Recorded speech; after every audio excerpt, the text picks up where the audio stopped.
Good time of the day, dear participants. Today we're going to talk about language, culture, communication, concepts and components of cross-cultural communication theory and practice. So what we're going to focus on today: influence of various disciplines on cultural studies, language and thought debate, semiotics, definition of culture, corporate culture, communication styles. So, indeed, cross-cultural communication is a multifaceted subject which has elements from a number of disciplines.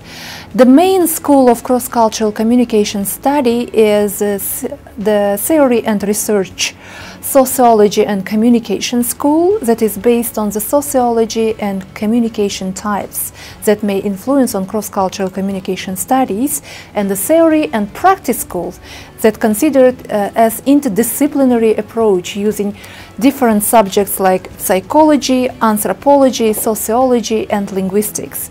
We know culture is determined by a number of different disciplines like psychology, anthropology, sociology and linguistics. How linguistics influence communication? The key influences are the study of semiotics, the study of science, the study of relationship between language and thought, and language and culture. There are three integrated questions. Does the way we use language influence the way we think? Or does the way we think influence the language we use? Does the culture influence the language? What determines the particular culture of nations? And semiotics firstly was introduced by Swiss linguist Ferdinand de Saussure at the beginning of the 20th century. And he mentioned that every word in linguistics has its own sign. And this sign is considered as a signifier. And he mentioned that each word has three different concepts. The first thing is each word has a concrete form. It refers to something other than itself, its connotational meanings. If the first meaning refers to its denotation, to a physical word of feeling or particular phenomena of the word, the second meaning is associated with connotational meanings. And the other things, the third meaning, the third concept is how people consider the word as a sign. The physical form of a sign he called the signifier. The mental association it refers to it is a signified. In a simple example, I can say that a word friend has a denotation of a person who is not hostile to you, whom you have a friendly relationship, and a person who opposes the same thing as you. This is a signifier. And there are also some other meanings close to this word. For example, in some nations, we may say girlfriend and boyfriend. In English, it has some kind of close relationship between two genders and person whom you are going out. But in some other nations, girlfriend and boyfriend doesn't have any sexual connotation. And the first research were conducted by the scientists on cross-cultural communication theory and practice at the beginning of the 20th and the end of the 19th century, mid-19th and early 20th centuries, and were centered in the USA on the Native Americans. They wanted to understand the culture of the rapidly disappearing Native American tribes, and in particular the study of their languages.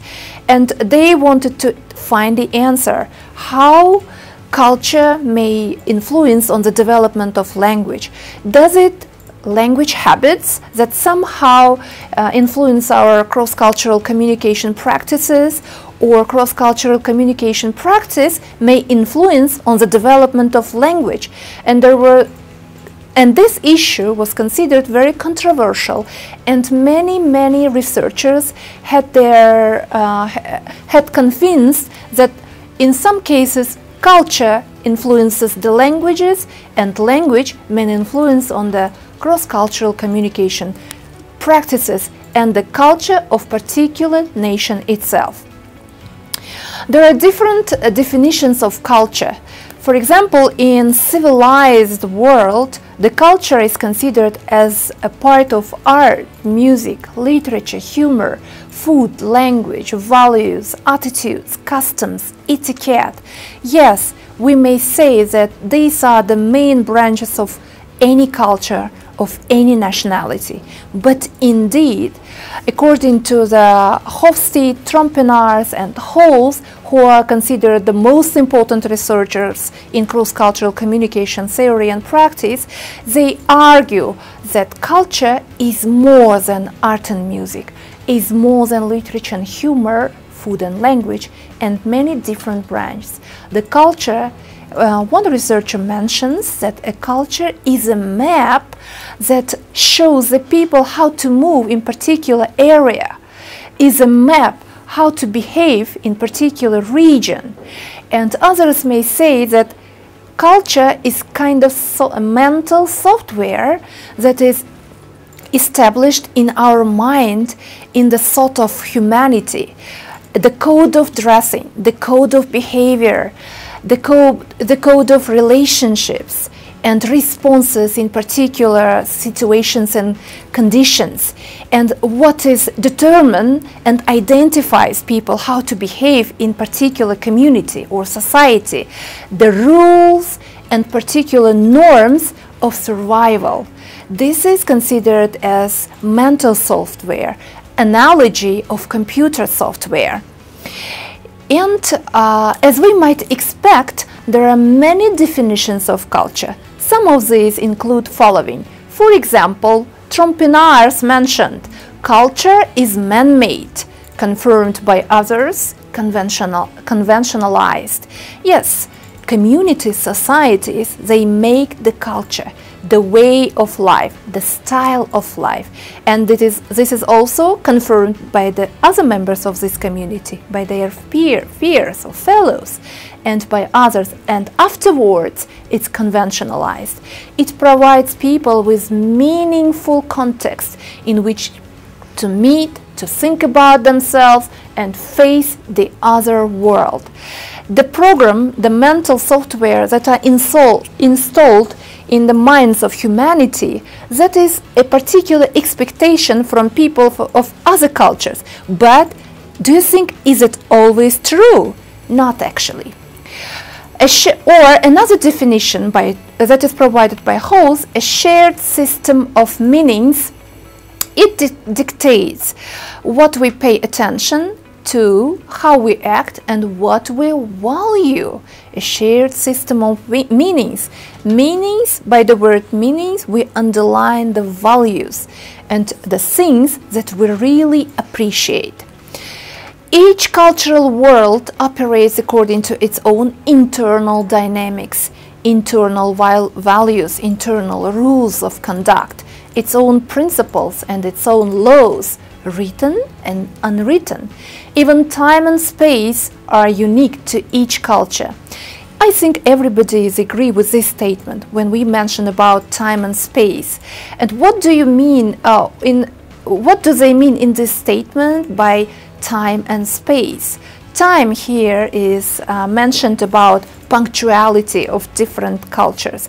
In what extent time can be valuable?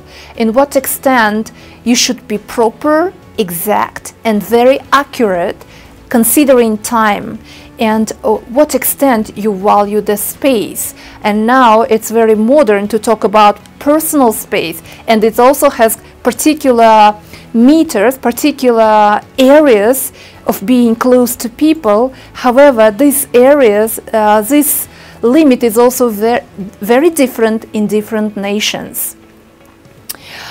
There are, however, some common threads that run through all cultures. We cannot say that cultures should be must be unique in all cultures. We cannot, some culture may be totally different from another one. We should always think about there are cultural universals in different cultures that are considered as general cultural norms. The same as in linguistics. We have linguistic universals. We may say the similarities of particular language when we talk about its grammar, their vocabulary, the vocabulary principles or grammar principles, that each language has its own noun, verbs, adjectives, and so on. The same with culture. There are also some cultural universals that exist in many, many different nations. A useful method to divide culture into implicit culture, that means basic assumptions which produce norms and values which show in the explicit culture, observable reality, which includes language, food, music, dress, literature, architecture, public emotion, work ethic, noise, physical contact, and so on. What we usually see when we visit some foreign country is explicit culture. We see only something that is visible. And to talk more about this phenomena, we should mention the Danish writer Calvera Olberg's analogy of an iceberg to describe visible and invisible culture. Visible culture that we mentioned before is explicit culture, and invisible culture is implicit culture. What we see above the waves, the real iceberg, the white iceberg, that is considered to be above the waves of the oceans, that is explicit culture. And this kind of features of any culture can be observed by tourists, by infrequent businessmen who travels around countries. And what is that? They are the popular music, what they eat, the way they dress, what we see, what makes us surprising and sometimes amusing. And what we don't see is invisible culture, that is beyond the waves. And it is a part of the iceberg that is situated beyond the waves of the ocean, and that is considered as implicit culture. And as you see before, implicit culture undermines, determines what should be seen in explicit culture. The way people behave themselves, the way people conduct their language, their food, the way of their dress, everything is undermined by implicit culture. Implicit culture is determines the mentality of every nation, that is considered about their religion, their values, how they accept the authority, how they value the power, how they distribute the power, what is very important, what is valuable for each culture. Besides these valuable norms, there are also something that every culture deplores and considered as bad things or some kind of taboo or a sin. This can be relatively easily observed, as I mentioned, by short-term tourists, infrequent business travelers, and the explicit culture may not be always fully recognized unless you will live in this foreign country for a long time. And sometimes there are very similarities between different cultures. For example, British and American culture are considered very, very similar, and the main nationality of these two countries are Englishmen, and the ancestors of American English are from British English, we know, but you cannot realize the full picture of their cultural distinguishments until you will live in these countries for a long time. Even native people of these two countries may not know some subtleties of of their counterparts' culture. There are different types of culture, and one of the most important types of culture is corporate culture. Corporate culture is often described as the way we do things around here, or the glue that holds an organization together.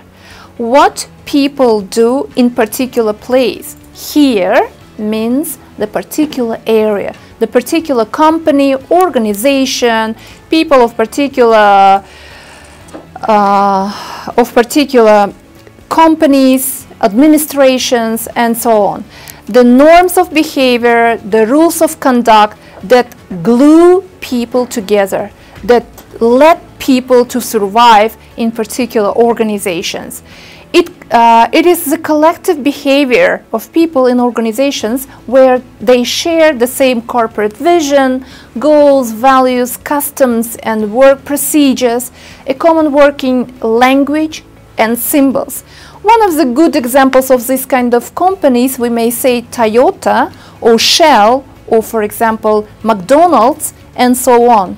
For example, the staff of McDonald's is considered a member of a crew.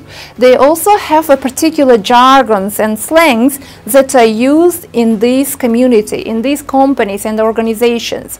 And the way they behave within the company is considered as a part of a corporate culture. And besides, these great companies and organizations may distribute their culture to different other nations, to different countries. For example, McDonald's has different universities around the world where they taught the way they conduct in their companies, the way of organizing the work, their recipes, and the norms of this culture are mainly influenced not only by the members of this organization, but also to their consumers. Consumers also somehow are affected by the norms of particular corporate culture. And if we talk about communication styles, there are different communication styles that are regarding to people of different nations. And these communication styles may be verbal and non-verbal. And verbal, non-verbal, written communication. And the last one, the fourth area, which is rapidly becoming even more influential, is the increased use of technology in communication. And this covers the use of language on the internet, as well as communication devices such as smartphones, which many argue are changing the way that people think and talk. That means technological devices somehow influence on the way we talk in our linguistic aspects. Well, the most important communication styles, according to different nations, may vary. Some communicators may consider as direct and indirect communicators. So what do we understand by direct and indirect communicators? Direct communicators may squarely, straightly say what they want. Without any hesitation, they just express their desires. And indirect communicators just avoiding to tell something directly in order to save the face of the interlocutor, and they, instead of telling something directly, they may just incline on their wishes. And for direct communicators, it may be very time-consuming to incline about something and not telling something directly, whereas indirect communicator may consider direct communicator as very rude and impolite. Details and suggestions communicators. So what kind of communicators are they? Details communicators are always required to make an explanation about everything in details. So what kind of communicators they are? They are, according to the research of Hosty, Trompinars and Halls, they are more Chinese and South Korean communicators who are considered as details communicators. And I didn't mention about direct and indirect communicators. Direct communicators are mainly Scandinavian, Dutch, and German communicators, and indirect communicators are considered Asian communicators. Detailed communicators who require a lot of explanations and in details are South Korean and Chinese communicators. And suggestion communicators, so what kind of communicators are they? They always leave the room, they just selling something and leave the room for contemplation, for particular initiative. They don't tell lots of details. They always realize that communicators, interlocutors, the people who are listening to them, they have some background knowledge about their suggestions. And for details, communicators, suggestion communicators, considered as people who are lack of clarity. Various suggestion communicators consider that giving too much details is type of time consuming and people should avoid of using so many details. Another type of communication style is what why and why what communicators. The first type of communicator at first says what his wish, what does he want, and then gives explanation why it is important or not. And the second one is considered at first provides the background for his wish or desire and afterwards gives the real reason for his background explanation. And the reason of giving this kind of background information, they say that people, people can be agree with particular statement if they don't know anything about its background. And various what-why communicator cannot understand what does his mean, what does his interlocutor mean, why does he doesn't want to say something squarely, frankly. And for why-what communicators, what-why communicator is considered as impolite, and everything they say they may consider as taking an order. And why-what communicator may say, okay, I will be agree with you. I will say yes or not, but tell me the background. Please provide me with more information. Formal and informal communication. So, what does it mean? What do we mean by formality and informality in culture? Well, for example, Britain may be seen as very formal culture with such kind of addresses like Mr., Mrs., Professor, Doctor, Your Majesty, and so on. However, by formality, we should consider in cross-cultural communication, it is considered in what extent do you respect, do you show the respect towards authority? In what extent the power is distributed among people in particular society?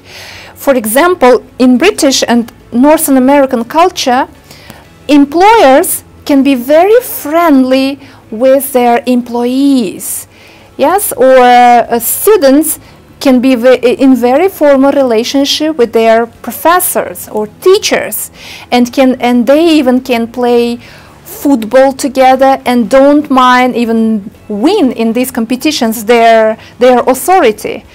And that's why UK and US, according to the research and surveys of Trompinars, Hofstede and Hall, considered is more informal community. Various Asian countries considered very formal, where authority is highly respected, and informal relationship with authority, with power, with administration is considered is disrespect and impoliteness. So what kind of culture is communicators are emotional and neutral? For emotional communicators to show using voice, eyes, body language, gestures, arms in a demonstrative way are very important. They use their voices, their body language, their mimes in a very demonstrative way. They consider by this way they may add extra information, and they may feel themselves very sincere with their communicator. Whereas for neutral communicator, they think that people should always keep the neutral language, and whereas using neutral language, they should control their emotions. They control their body, voice, and gestures. And who are these people? Emotional communicators. The most emotional communicators is considered Mediterranean people, and most of them, as an example, we may say Italian or Spanish people and others. They indeed use their emotions, and Indians also considered as emotional communicators. And the most proper example of neutral communicator is British people and Japanese people. There is also one very common and popular saying in UK, stiff upper lips. That means you should keep your emotions and not show any kind of feelings, and you should be very neutral, not only in language, but in also showing the gestures, in your body language. You should restrict, and all gestures should be very, very limited. And when you communicate with neutral communicator, and if you want to have a very good, to establish good rapport with neutral communicator, try to keep your emotions very neutral. Try to make your language very neutral and restrict your body language. And when you communicate with emotional communicators, and in this case, you should pay attention.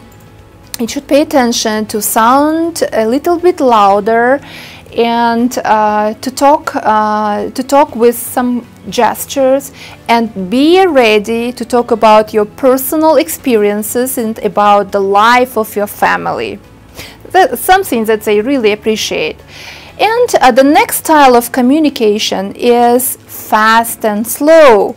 The fastest communicators around the world are considered Spanish and Indian communicators, and these kind of communicators are considered as ping-pong communicators, as if they are playing ping-pong and don't mind interrupting each other, always interrupting each other, and even don't mind about it. And for slow communicators, they are considered as the players of bowling. They just roll the ball and wait until the ball will come up to the next closer ball. For the slow communicators, they always give themselves a time to contemplate about something that they are going to talk about. And fast communicator is very speedy and cannot be patient about slow communication. And that's why when slow communicator observes the communication between fast communicators, it seems for them very chaotic. And that's why when you're communicating with slow communicators, like British or Northern Americans, you should lower the speed of your communication. But according to the research, any foreign language that you don't know may seen as a fast communication. However, some fast communication may be regarded in terms of speaking too fast, but regarding interruptions may differ in different countries, in different cultures. For example, the speed of the cities, megapolises like New York and some parts of the north of USA, the speed of these fastly developing countries may influence on the way people speak in these countries. And in America, the Midwest and South of the USA is considered people speak a little bit slower than in a big cities like New York or the north of the USA. And slow communicators are mainly, again, the north of the Europe, including UK and some parts of the Asia. And despite the majority in different nations and cultures that we mentioned today, we mentioned about different nationalities who always follow this kind of communication style. We shouldn't generalize, and this we may say as practical implications. We should never generalize the particular style of communication regarding the whole nation. Despite the majority of the people may use the particular way of communication style, there may be some individuals or even category of people that may communicate in totally different way or slightly different way, and it may be why it happened. It may happen because of their background experiences or particular job area or workplace, or the category of people that they have to communicate in everyday life. That's why majority of people may have particular communication styles that we mentioned, but within these communities and societies there might be, or there are, we may be sure about that, there are people who may be different from these communities, and because they have different backgrounds. This was the end for today's lecture, and see you on the next lecture. Thank you for your attention.